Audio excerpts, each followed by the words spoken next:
안녕하세요, 첼시팬 여러분, 앙크TV입니다. 오늘 영상 역시 구독자분께서 추천해주신 영상을 찍었는데요. 첼시 공격수들이 왜 이렇게 망하나, 9번의 저주 뭐 이렇게 보는데 주제를 틀어봤어요. 그냥 9번의 저주라고 하면 재미없으니까 그냥 9번의 저주라고 하면 되게 많거든요.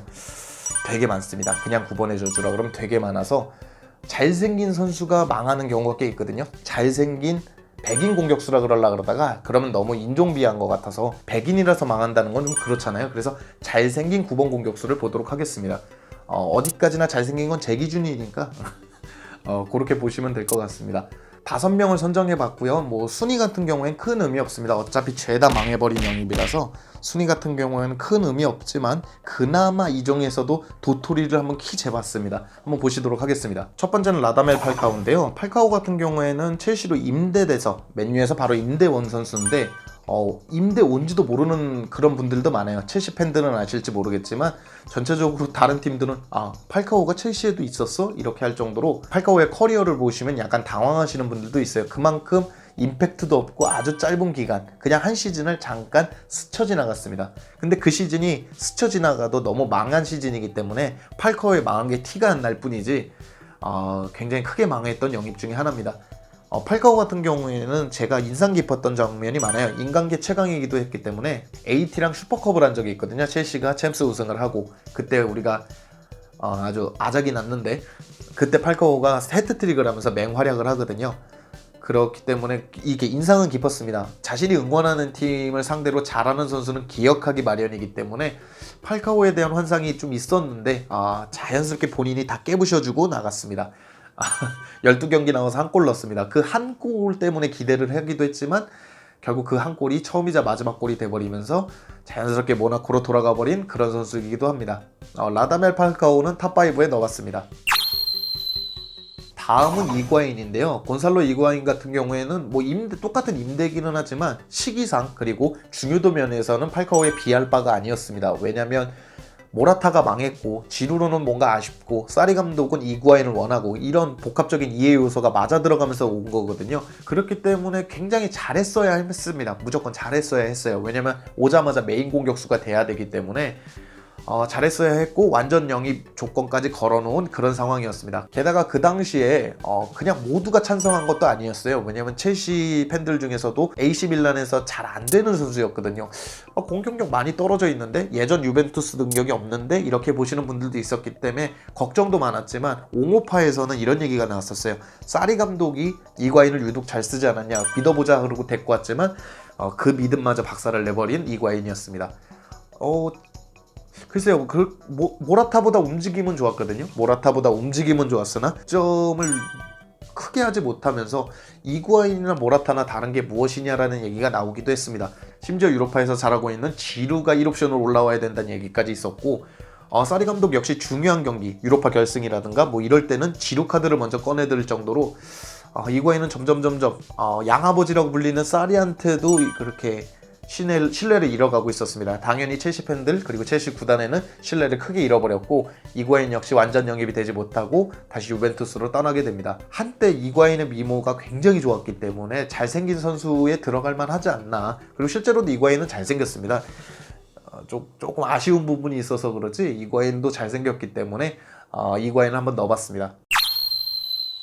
개인적으로 이 선수를 모르는 분들도 꽤 있어서 한번 다뤄보려고 넣어봤습니다. 캐즈만이라는 선수인데요. 네덜란드 에레디비지에서 득점왕을 꽤 많이 했습니다. 3번인가 4번을 한 선수거든요. 득점을 꽤 많이 하던 선수고 우리나라에선 용산이 형이라고 해서 이제 네덜란드 몬테네그로 대표팀으로 방문을 했는데 용산에 이렇게 돌아다니도 아무도 못 알아보더라. 외국에선 굉장히 유명한 선수인데 아무도 못 알아보더라. 그런 일화가 있는 선수기도 합니다. 실제로 당시에도 기대가 컸던 선수라고 합니다. 지금은 네덜란드 리그가 지금 유럽에서 큰 그렇게 기대를 받는 리그도 아니고 경쟁력 있는 리그라고 하기도 조금 어렵습니다. 조금 떨어져 있는데 아약스만 제외하고 그래도 당시 네덜란드 리그는 슈퍼스타들의 등용문 같은 거였거든요. 반니부터 시작해가지고 수아레즈도 있고 되게 좋은 선수가 많이 나오던 그런 데였습니다. 질라탄도 있고 그렇기 때문에 캐즈만도 기대가 많았는데 글쎄요, 첼시에서는 잘 안 풀렸습니다. 경기도 많이 못 나왔거니와 나와도 잘하는 모습이 없었기 때문에 한 시즌 만에 이적을 하게 되거든요. 곧잘 기회를 받았습니다. 시즌 통으로 봤을 때는 41경기나 나왔음에도 불구하고 교체 선발 다 합쳐서 41경기나 나왔음에도 불구하고 7골밖에 집어넣지 못하면서 본인 스스로도 조금 아쉬워하는 모습이 있었거든요. 인터뷰를 봐서도 조금 아쉬워하는 부분이 있었기 때문에 어쨌건 9번의 저주를 그대로 이어가면서 나간 선수라고 보시면 될 것 같습니다. 다음은 페르난드 토레스인데요. 토레스는 굉장히 많이 다뤘습니다. 저도 꽤 다룬 적이 있는 선수이기 때문에 큰 설명이 필요 없는 선수기는 합니다. 그리고 이런 주제를 딱 던졌을 때 9번의 저주라든가 첼시 이적료 망한 선수 한번 대봐라 이런 거라든가 첼시에서 제일 아쉬웠던 선수, 잘생겼던 선수 뽑아라 하면 다 나오는데 이 조건을 다 포함한 이 특집에는 안 나올 수가 없는 선수죠.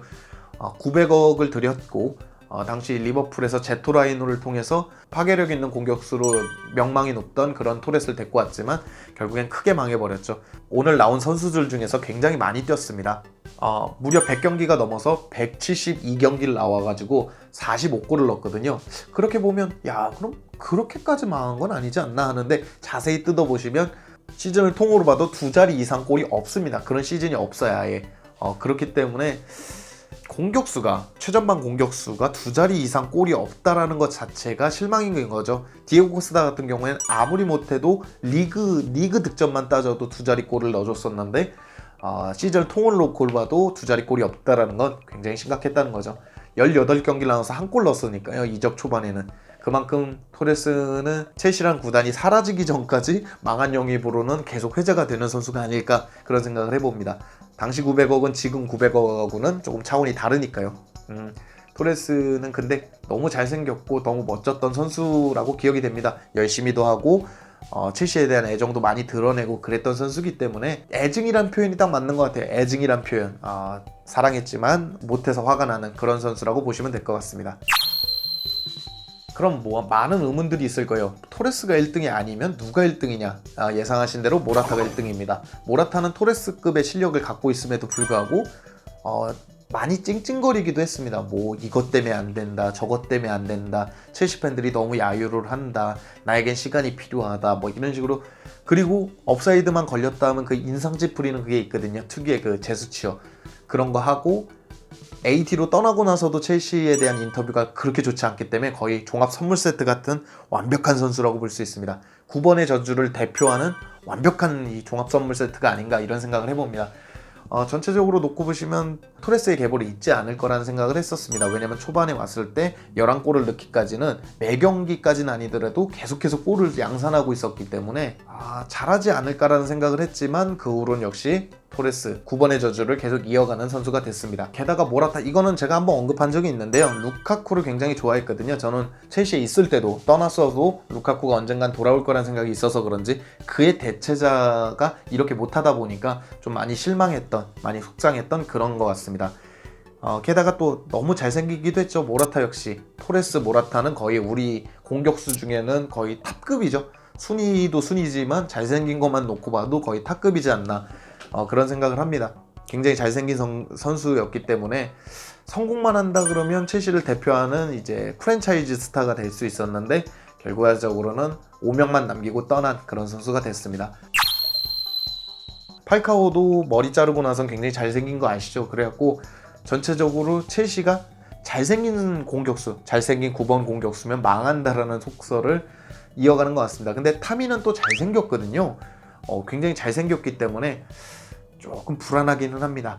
조금 불안하기는 한데 잘할 거라고 생각합니다. 아무튼 전체적으로 요즘 공격수 영입 맨유로 무사 덴벨레가 많이 넘어갔다는 얘기도 있고 베르너 같은 경우에는 리버풀로 잔류한이 많이 이런 얘기가 있는데 9번 지금 타미 아브라함이 잘하고 있고 그래서 이렇게 성장했으면 좋겠고요. 공격수도 좋은 선수가 와서 첼시가 공격수의 무덤이지 않다. 첼시도 공격수가 잘하면 그 선수가 잘하면 깰 수 있다. 디에고 코스타 이후로 공격수 걱정을 끊어버리는 그런 선수가 계속 나타났으면 좋겠습니다. 오늘 영상은 여기까지고요. 즐겁거나 유익하셨거나 재밌으셨다면 구독과 좋아요, 알림 설정 꼭 좀 부탁드립니다. 감사합니다.